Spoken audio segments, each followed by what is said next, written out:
안녕하세요. 최승윤 작가입니다. 이 영상은 제가 18일 날 하게 될 강연에서 할 내용을 조금 연습하는 영상이라고 생각하시면 되겠습니다. 그날 불특정 다수의 사람들이 오시기 때문에 어떤 강의 주제를 할까 생각을 하다가 아마도 일반인들이 요즘에 AI 시대가 되면서 AI가 굉장히 많은 예술가들을 대체할 것이다 라는 것을 되게 뭐라고 해야 되지? 그렇게 생각을 하시는 일반인 분들이 많더라고요. 심지어는 미술 작가분들도 그런 거에 대해서 좀 두려움을 갖는 분들이 계신데 제가 채널에서는 몇 번 얘기를 하기는 했어요. 그렇지만 다시 한번 정리를 해서 이야기를 해보도록 하겠습니다. 자, 일단은 우리가 지금 AI라는 기술들이 나와서 뭔가 지금까지와는 다른 세상이 되는 것 같은 지각 변동이 일어나는 그런 세상을 맞이를 했잖아요. 근데 아주 예전에 비슷한 사건이 하나 있었습니다. 바로 사진의 발명이었죠. 사진이 발명을 하면서 있었던 모든 일들을 제가 다 나열을 해서 이야기를 할 수는 없지만, 그리고 뭐 그 당시에는 사람들이 다 같이 모여서 토론을 하거나 그런 게 아니었잖아요. 사진이 발명됐어도 한 100년까지 어떤 나라에서는 사진이라는 게 있는지도 모르는 나라들도 분명히 있었을 테니까요. 어쨌든 사진이 생겨나고 어떤 이름이 정확히 기억이 안 나는데 어떤 예술가가 회화는 죽었다, 뭐 회화는 죽을 것이다, 끝났을 것이다, 뭐 이런 식으로 얘기를 했다라고 하죠. 물론 사진이 나오고 나서도 한참 동안은 흑백 사진이 있었고 컬러 사진이 될 때까지는 많은 시간이 필요했기 때문에 아무래도 흑백보다는 컬러풀하게 나오는 이런 그림이 훨씬 더 좋다, 그냥 그러한 관점에서는 그렇게 생각하시는 사람들도 있었을 거예요. 하지만 이게 이렇게 생각해 볼 수가 있습니다. 사진이 발명되기 전까지 많은 예술가들의 목표는 어떻게 하면은 실제와 더 가깝게 그릴 것이냐였을 거예요. 물론 뭐 어떻게 하면 메시지를 더 전달할 것이냐, 어떠한 구도와 상황 전달을 할 것이냐, 여러 가지가 있기는 했겠지만 그전에는 종교를 표현하는 거에서 이제 르네상스 시대를 맞이하면서 인간의 내면을 표현을 하기도 하고, 그럼에도 기술적인 것은 어떻게 보면은 인간을 어떻게 하면 더 닮게 그릴 것이냐, 사물을 어떻게 하면은 더 똑같이 그릴 것이냐라는 게 많은 화가들의 목표였을 거란 말이에요. 자, 이거는 마치 우리가 우주를 연구를 하면서 우주의 시작과 끝에는 무엇이 있을까라는 것을 우리가 굉장히 궁금해 하잖아요. 약간 이렇게도 비슷하게 생각해 볼 수가 있겠죠. 제가 이 내용은 정확하게 아는 건 아닌데 그 바바반가라는 굉장히 유명한 예언가 할머니가 있는데, 그 할머니가 뭐 23세기인가 4세기쯤에 인간이 실제로 우주의 끝을 다녀온다라고 해요. 그리고 우주의 끝을 다녀온 인간은 굉장히 많은 것이 변한다라고 합니다. 뭐 그게 멸망을 뜻하는 것인지 아니면은 뭐 다른 철학적인 변화가 생기는 것인지 정확하게 알 수는 없지만, 저는 아무래도 인간의 근본적인 생각의 변화가 있을 것이라고 생각을 해요. 어떻게 보면은 생각보다 안다고 해서 크게 변하는 건 없는 거죠. 실제로 크게 변하는 것은 없지만 생각이 달라지는 건데, 그러니까 사진이라는 게 발명되고 나서 중요한 거는 회화가 없어지지 않았고, 인간이 대상을 똑같이 그리려는 행위가 없어지지도 않았습니다. 심지어는 입시미술을 하면서 대상을 똑같이 그리는 거를 그때나 지금이나 미술의 기초로 가르치고 있어요. 어떻게 생각해보면 되게 바보 같은 일일 수도 있죠. 자, 재현하는 거는 사진에게 맡기고 우리는 재현하는 게 아니라 상상 속에 무언가를 그린다라든지 뭐 다른 것들을 하면 되잖아요. 하지만 오히려 그냥 사진을 놓고 사진하고 똑같이 그림을 그리는, 어떻게 보면은 굉장히 가성비가 떨어지는 행동들을 했단 말이죠. 물론 한동안은 사진을 찍는 게 그림을 그리는 것보다 훨씬 비쌌을 때도 있을 겁니다. 사진이라는 기술 자체가 보편화되지 않았을 테니까. 근데 지금 사진이 보편화됐음에도 사진을 보고 그거를 똑같이 그림을 그리는 거를 아직도 하고 있어요. 왜 그럴까요? 이거는 마치 인간이 우주의 끝에 간 거랑 마찬가지로, 자, 우리가 사진이 발명되기 전까지는 그림을 그리는 것보다 뛰어난 재현의 도구가 있을 거라는 상상을 못 했을 거 아니에요. 근데 실제로 누구도 반박할 수 없는 실제를 그대로 담은 사진이라는 게 나왔어요. 그러니까 재현의 끝판왕이란 말이죠. 자, 여기서 중요한 거는 바뀐 것은 없지만 그때부터 사람들의 생각이 바뀌게 됩니다. 그러면 예술이란 뭐지? 그림이란 뭐지? 우리는 지금까지 똑같이 그리는 거를 목표로 해왔는데 인간이 아닌 똑같이 만들어내는 것이 발명이 됐단 말이에요. 여기서부터 이제 내가 지금까지 목표가 여기 있었는데 실제로 목표에 다다르게 되니까 생각의 전환이 오는, 사실 이거는 사진의 발명뿐만 아니라 인간이 우주의 끝에 간 것뿐만이 아니라 굉장히 많은 거에서 우리가 겪는 겁니다. 나는 어떠한 뭐 대통령이 되는 게 목표였는데, 아니면은 저 차를 사는 게 목표였는데, 저 아파트를 사는 게 목표였는데, 그래서 실제로 된 다음에 사실 어떻게 보면 허무하리만큼 생각보다 변하는 게 없는데, 중요한 거는 생각이 굉장히 많이 바뀌게 되죠. 자, 아무튼 사진이 발명된 후에 우리가 다 아는 것처럼 인상주의가 나오게 됩니다. 근데 우리가 먼 시계월에서 보게 되니까 사진이 나오고 인상주의로 개념이 바뀌었나 보다라고 생각할 수가 있겠지만, 사실은 그 후에도 변화는 생각보다 굉장히 느렸죠. 거의 뭐 몇십 년에서 100년에 걸쳐서 변화가 나오고, 그 다음에 20세기가 된 다음에 더 큰 개념의 변화가 일어난 거니까. 그러니까 빛을 뭐 재해석을 하고 인상주의가 뭐 여러 가지 인상주의에 대한 설명이 있지만, 어떻게 보면은 약간 미완성 같은 그림을 그리는 게 인상주의의 또 특징이라고도 할 수 있단 말이죠. 아주 미세한 이런 그 묘사를 하지 않는 거예요. 물론 그것보다는 뭐 빛에 대한 뭐 재해석이라든가 그런 게 더 크기는 하지만, 어쨌든 그러면 이제 사람들이 생각을 하게 된 거죠. 그림은 무엇인가? 예술은 무엇인가? 자, 사진이 나왔으니까 회화는 끝났다라고 얘기를 했잖아요. 끝났다라는 거는 누구나 그림을 그리고 싶으면은 사진이 나오더라도 그림은 그릴 수 있어요. 근데 중요한 거는 끝났다라는 거는 가치가 끝났다라는 거죠. 내가 그림을 아무리 그려봤자 이거를 사줄 사람도 없고 좋아할 사람도 없고 너 어차피 사진보다 못 그리잖아 라고 하는데, 그려봤자 가치가 없게 되니까 끝났다라는 얘기를 한 건데, 중요한 거는 사진이 발명됐지만 그림의 가치는 떨어지지 않았고, 심지어는 사진처럼 그리려고 노력을 하는 극사실주의의 가치도 떨어지지 않고, 네, 하나의 뭔가 이렇게 파트로 남아 있습니다. 어떻게 보면은 실제로 사람을 앞에다 두고 그리는 극사실화도 있지만 사진을 찍고 그 사진을 옮기는 극사실화가 사실은 더 많잖아요. 어떻게 보면은 굉장히 비효율적이고 굉장히 어떻게 보면 약간 멍청해 보일 수도 있는 일이잖아요. 또 어차피 그래도 사진보단 잘 못 그리잖아. 근데 왜 가치가 있다라고 아직까지 회화의 가치는 없어지지 않는 것인가? 이거는 가치라는 것은 어디에서 출발되느냐를 알아야 한다라는 겁니다. 가치는 어디에서 출발하나요?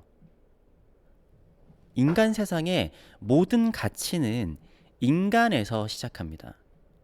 그리고 이거는 오히려 옛날보다 시간이 지날수록 현대사회에서 더 강조가 되고 있어요. 그러니까 옛날에는 어떤 경우에 말이 인간보다 비싼 경우들도 있었단 말이에요. 실제로 인간이, 그러니까 노예나 이런 걸로 했었을 때 말보다 얼마나 더 생산력을 할 수 있느냐, 이거 차이로 인해서. 그런데 지금은 그렇게 하지는 않잖아요. 한 사람 한 사람의 인간의 가치를 존중을 하기 때문에 지금은 개별의 개성과 그리고 다양한 예술이 존재를 할 수 있는 건데, 자, 그리고 이거는 예술뿐만이 아니라 모든 것이 같습니다. 자, 예를 들어서 아파트가 있어요. 근데 강남 한복판에 있는 지은 지 4, 50년 된 녹물이 나오는 쓰러져가는 아파트가 있고, 어디 지방에 아무도 오지 않는 곳에 진짜 삐까뻔쩍한 아파트를 만들어 놨어요. 근데 이 강남에 있는 쓰러져가는 아파트는 막 20억, 30억씩 하는데 지방에 있는 완전 막 최고급 자재를 막 두르고 막 이렇게 엄청나게 잘 지어놓은 아파트에는 아파트는 가치가 1억도 안 하는 게 아니라 막 아무도 돈을 막 웃돈을 줘도 사가지도 않으려고 하는 그런 집이 될 가능성도 있잖아요. 자, 이거를 물건의 가치로만 본다라고 하면은 어? 이게 더 좋은 아파트인데 왜 이게 더 좋은 아파트 이게 더 비싼 거냐? 물건만 보면 말이 안 되는 거죠. 하지만 뭐 그러면 이런 얘기를 하겠죠. 야, 그거는 물건이 아니라 입지가 좋잖아. 입지는 누가 결정을 하나요? 뭐 당연히 뭐 한강도 앞에 있고 교통도 편리하고 뭐 이렇게 여러 가지가 해가지고 당연히 거기가 좋은 데 아니야. 그거는 인간의 기준이죠. 네. 다른 쪽으로 생각을 해볼게요. 이순신 장군이 있습니다. 이순신 장군은 우리나라의 굉장히 중요한 역사적인 인물이죠. 이순신 장군이 쓴 난중일기가 있어요. 자, 이 난중일기가 뭐 잘 쓴 일기이긴 하지만 막 어마어마하게 문학적으로 뭐 엄청난 가치를 지닌 일기일까요? 어, 제가 얘기하고자 하는 거는 이순신 장군의 난중일기는 한국인이니까 가치가 있는 거예요. 나중에 만약에 우리나라 인구가 이제 지금 기하급수적으로 줄어들고 있는데 인구가 줄어들고 한국이 다른 나라에 지배를 당하고 뭔가 이렇게 좀 그렇게 돼버리면은 이순신의 난중일기가 지금만큼의 가치가 있을까요? 그러니까 우리 한민족의 대표적인 영웅 중에 한 명인데 갑자기 뭐 어디 일본 사람이 우리나라를 점령을 하던가 아니면은 중국 사람이 우리나라를 점령을 하던가 뭐 그렇게 하면은 가치가 없지는 않겠지만 훨씬 더 떨어지겠죠. 조금 더 가까이 얘기를 해보자고 하면은 우리 집안에 만약에 돌아가신 부모님의 유품이 있어요. 나는 이거를 진짜 정말 나에게 너무나 소중한 유품인데 내가 없으면 옆집 사람한테는 이게 뭔지도 모르고 그냥 쓰레기일 수 있겠죠. 내가 이거 부모님 유품이라고 지키고 있다가 내가 그냥 혼자 살다 죽었어요. 누군가가 내 유품을 정리를 하는데 이게 이 죽은 사람의 부모님의 유품인지 어떻게 알아요? 나라는 사람이 없어지니까 그 가치를 인정해주는 사람 자체가 없어지는 거잖아요. 그러니까 인간 사회에서 모든 가치의 기준은 인간에 있는 겁니다.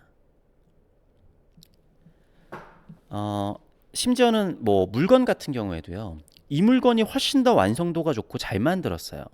근데 이거는 완성도도 떨어지고 뭔가 좀 이렇게 얘가 차라리 상품성이 더 나아요.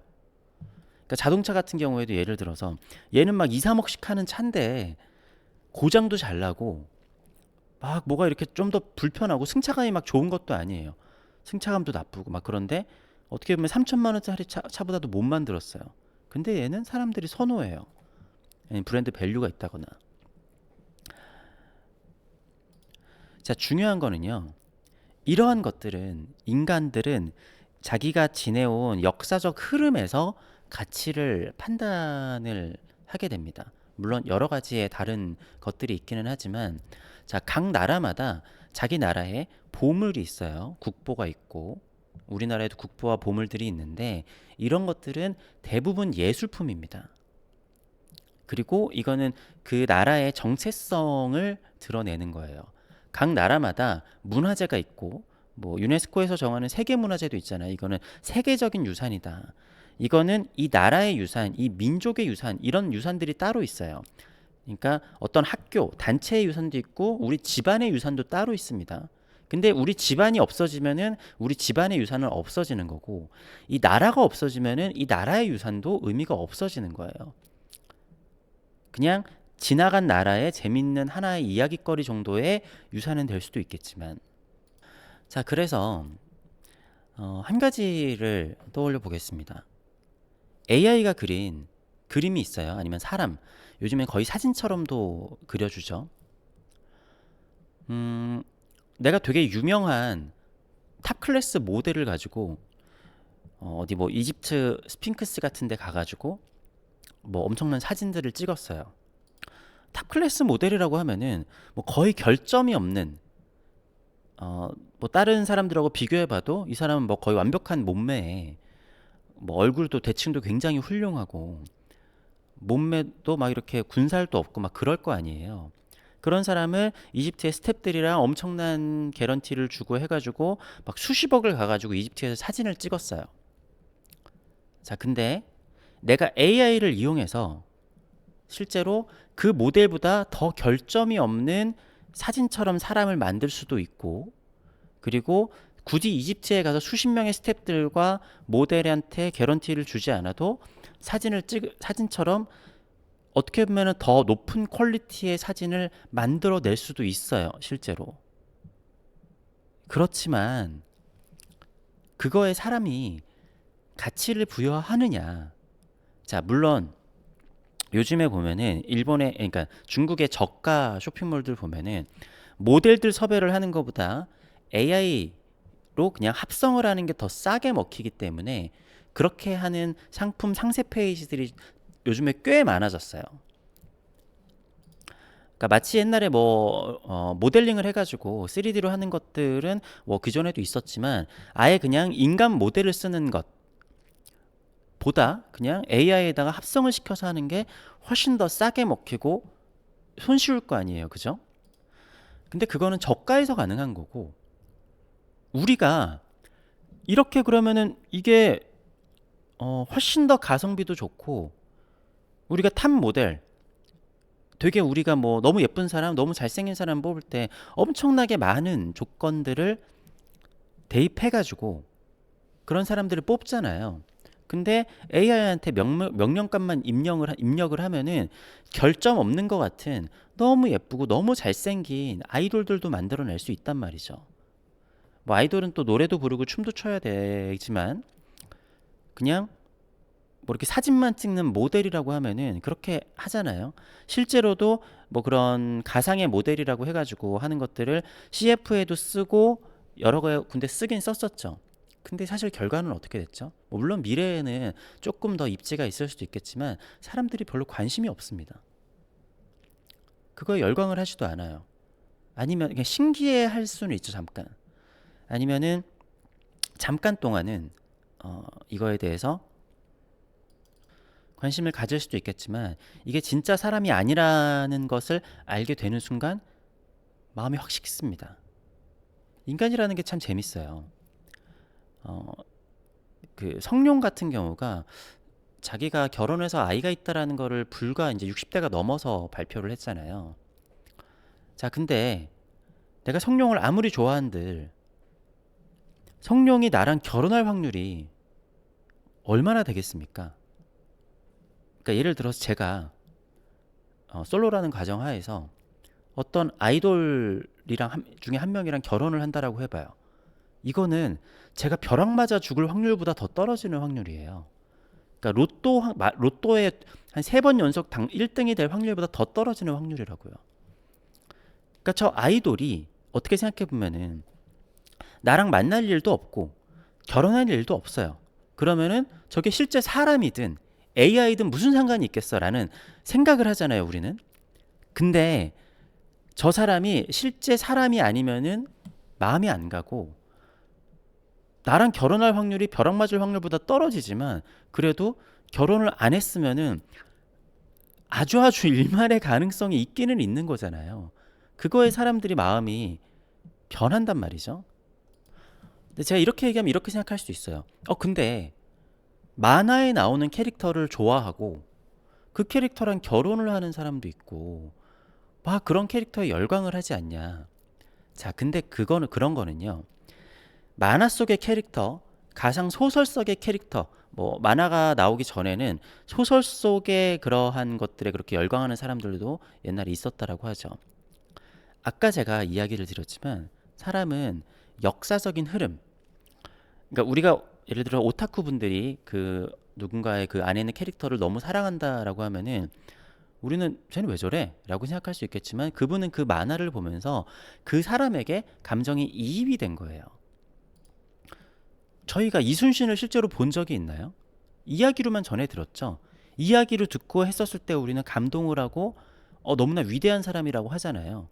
그러한 측면인 거죠. 근데 그러한 그 내러티브가 없이 그냥 AI의 기준에서 이렇게 흠집 없고 이렇게 하면 인간들이 좋아하는 확률 높은 사람들을 만들어낸 거에 사람은 열광을 하지는 않는다라는 거예요.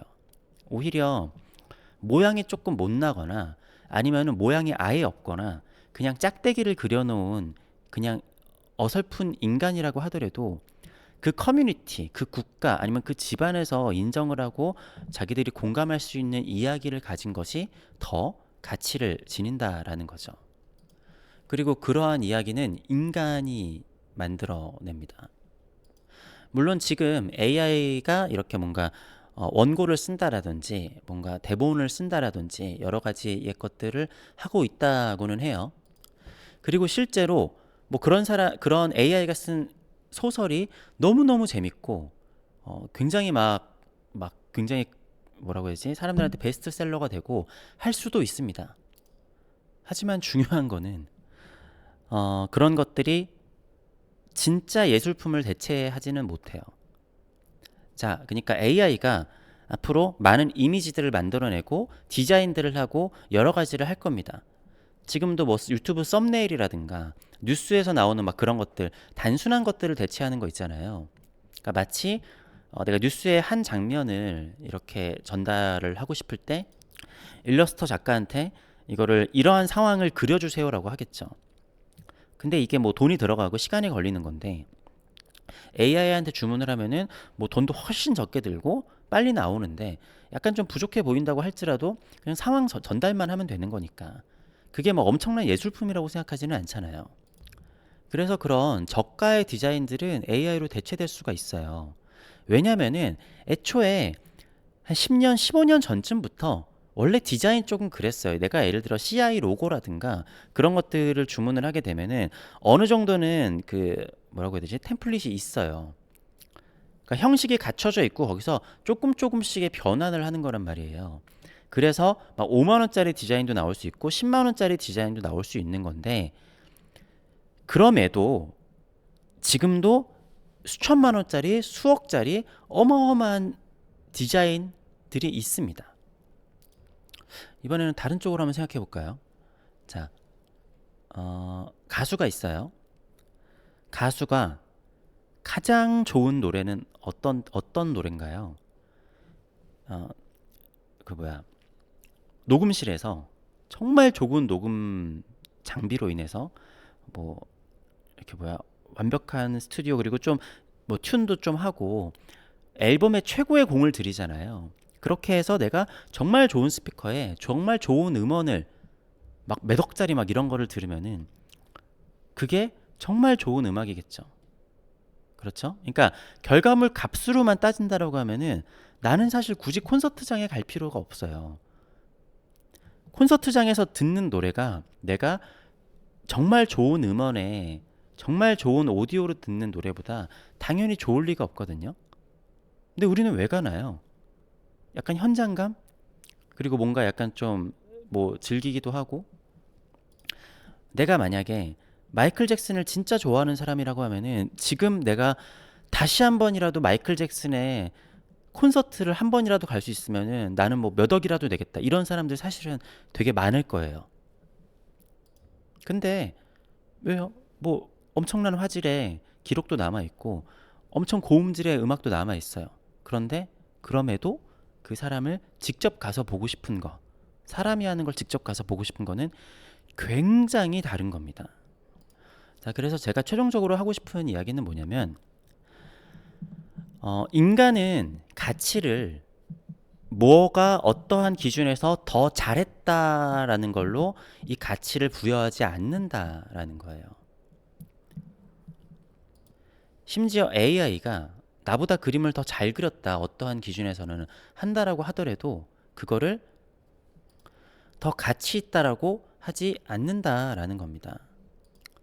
AI가 많은 것들을 대체를 하겠죠. 단순한 노동 같은 거. 그러니까 단순하게 뭔가 이렇게 창작을 할 수 있는 것들. 그리고 그 수준은 굉장히 높아지고 시간이 갈수록 점점 더 높아질 거예요. 그럼에도 불구하고 중요한 거는 우리는 가치를 부여하는 거는 인간이기 때문에, 그러니까 꼭 인간이 만든 것에 가치가 부여된다라는 뜻은 아니에요. 인간이 가치를 부여한다라는 게 중요한 겁니다. 저는 오히려 AI가 인간을 위협하는 시대가 온다라는 거는, 그거는 AI가 가치를 부여할 수 있는 세상이 왔었을 때, 그때 인간이 가치를 부여하는 그 시장에 교란이 온다라고 생각을 해요. 그렇게 되면은 진짜로 인간 예술가가 위험할 수 있겠죠. 뭐 이게 어떤 거냐면, 예를 들어서 인간이 내가 로봇 가정부를 옆에다 뒀어요. 그리고 얘가 내 반려인으로서, 반려 로봇으로서 나에게 정말로 어떤 인간보다 더 가까운 존재예요. 그래서 이 AI 로봇한테 내 재산을 물려주고 싶어요. 그래서 만약에 그런 법이 통과가 된다. AI가 재산을 가질 수 있고 재산권을 행사할 수 있게 된다. 자, 그럼 재산이 있는 사람에게는 어떻게 해야 하죠? 재산이 있는 사람에게는 뭘 팔아야죠. 그렇기 때문에 AI 로봇이 필요한, 자기가 가치가 있다라고 생각하는 것에 지불을 한다. 그러면은 가치를 AI 로봇이 정하는 거잖아요. 그런 시대가 왔었을 때는 인간 예술가가 진짜로 위험해질 때가 올 수도 있습니다. AI 입장에서는 내가 굳이 인간 거를 살 필요가 있나? 이런 생각을 할 수도 있고, 우리랑 가치의 기준이 다를 수도 있을 테니까요. 자, 그런데 그 전에 그러니까 가치라는 것은 인간으로부터 시작한다. 이것을 이해를 하게 되면은, 사실 이거를 이해해야지 예술을 이해할 수 있고, 이거를 이해를 해야지 AI 시대가 온다고 하더라도 예술가랑 저는 단언해서 말씀드릴 수 있는데 별 상관이 없습니다, 솔직히. 그러니까 10만 원, 20만 원짜리 일들은 AI가 많이 대체를 할 수도 있겠지만 진짜 가치를 지닌 예술품들이라는 거는 오히려 AI 시대가 왔기 때문에요. 더욱더 인간이 한 것이 더욱더 가치가 더 있어질 거예요. 그리고 많은 사람들이 예전보다 지금은 많은 사람들이 창작자가 되었습니다. 내가 하나의 물론 창작자도 워커지만 워커보다 크리에이터한 직업을 갖는 사람들이 계속 늘어나고 있어요. 그림 잘 그리는 사람이 제일 부러워하는 사람이 누군지 아세요? 나보다 그림 잘 그리는 사람이에요. 그러니까 그림을 안 그리는 사람들은 그림 그리는 사람, 잘 그리는 사람 너무 좋겠다라고 부러워하잖아요. 근데 나도 나보다 그림 잘 그리는 사람이 부러워요. 크리에이터들이 많아지면 많아질수록이요, 더 뛰어난 크리에이터들이 더 많아지고 더 그걸로 부가가치를 창출하고 더 거기에 가치를 창출하는 시장이 됩니다. 그러니까 이 맥락은요, 기계화 시대가 됐으면서, 그리고 점점점 사회가 발달을 하면서 오히려 인간의 가치가 지금 우리 인류가 태어난 그 어느 시대보다 인간의 가치가 지금 제일 절정에 있잖아요. 산업화가 시작됐었을 때보다 지금이 더 높아요. 기계가 인간보다 더 일을 잘하고 효율성을 내매도 인간의 가치는 점점점 올라왔단 말이죠. 네. 이것이 바뀌지 않는 이상 AI가 오던 사진이 발명이 되건 어떻게 되던 가치는 인간이 정하는 것이기 때문에 인간이 정하는 가치의 기준이 달라지는 것을 걱정을 해야지, AI가 뭔가를 만들어낸다라고 해서 예술가라는 인간의 직업 자체가 없어질 일은 없다라는 이야기인 겁니다. 아무튼 긴 영상 봐주셔서 감사합니다.